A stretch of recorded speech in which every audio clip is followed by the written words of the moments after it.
જ્યારે દાંતમાં દુખાવો ઉપડે ત્યારે આપણી સમાજની અંદરથી એક બૂમ ઉઠે છે, અરે એની દાઢમાં દુખાવો છે, એની ડાપણની દાઢ ફૂટી. ડાપણ વિઝડમ, જ્ઞાન, સાચો રસ્તો, એ ડાપણની દાઢ. અરે આપણને ડાપણની દાઢ નહીં, ખાલી એક દાઢ ફૂટી છે. ડાપણની દાઢ ફૂટે તો થોડી આપણે લોકો ભોગનો રસ્તો લઈએ, થોડી ભૂંડ જેવી જિંદગી પસંદ કરીએ,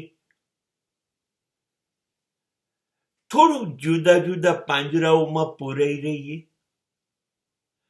થોડું જિંદગી ભર હડકવા થયેલા કૂતરાની જેમ દોડ દોડ કરીએ.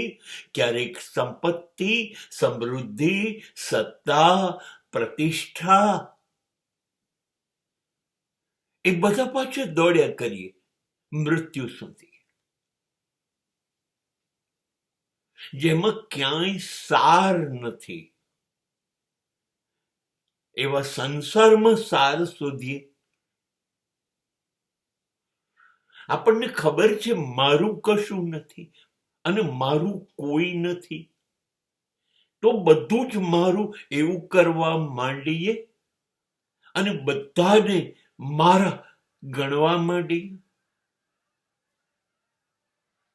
ખબર છે અહીં જ મૂકીને ચૂપચાપ મૃત્યુની આંગળી પકડીને જતા રહેવાના છીએ.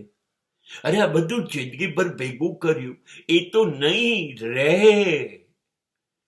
પણ જેને પુષ્કળ લાડ કરું છું એ મારું શરીર પણ મારી સાથે નહીં રહે. કાં તો આગમાં બળીને રાખ થઈ જશે અને કાં તો જમીનમાં દટાઈને માટી થઈ જશે.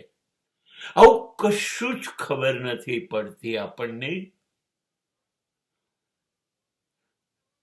તો એને ડાપણની દાઢ આવી એવું કહેવાય? ડાપણની દાઢ આવે તો 8 વર્ષે જ શંકરાચાર્ય જગત છોડીને જતા રહે. 8 વર્ષે નીકળી જાય જ્ઞાન મેળવવા અને જીવન સફળ બનાવીને 32મા વર્ષે આ પૃથ્વીનો ત્યાગ કરે. ડાપણની દાઢ આવે ને એટલે વિવેકાનંદ બ્રહ્મચર્યનું પાલન કરીને જ્ઞાનના રસ્તે ચાલવા માંડે. ડાપણની દાઢ કોને ફૂટે? મીરાને ફૂટે, ચૈતન્યને, નાનકને, કબીરને, તુલસીને, આ બધાને ડાપણની દાઢ ફૂટે.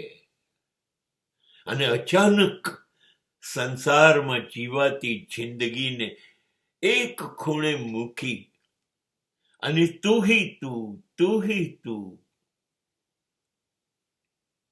બસ ઈશ્વરને હાથ પકડી લે.